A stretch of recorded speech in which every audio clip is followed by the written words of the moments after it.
As the US planes began to return from battle during World War II, there were noticeable patterns in the number and placement of bullet holes. So here's the dilemma.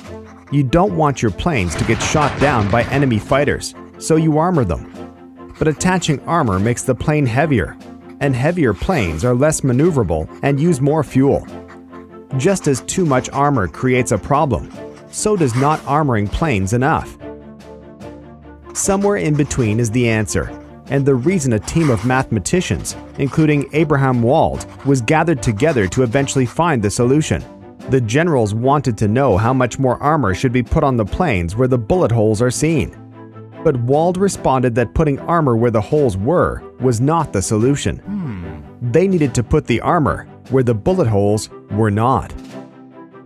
There were bullet holes in the fuselage, the fuel system, and of course, the rest of the plane. But not nearly as many planes returned with holes in the engine.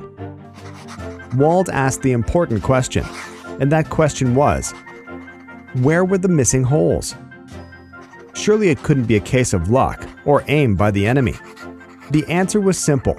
The ones with more bullet holes in the engines were the planes that didn't make it home.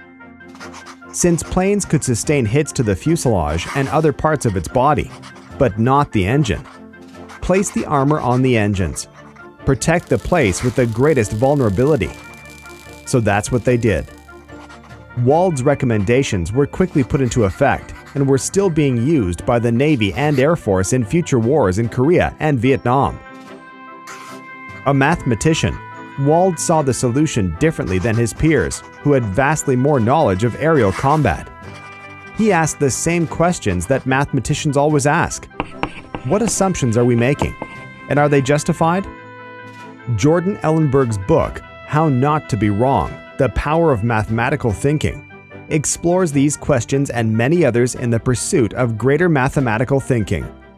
Math touches everything we do. It's not just a bunch of problems we do because a teacher told us.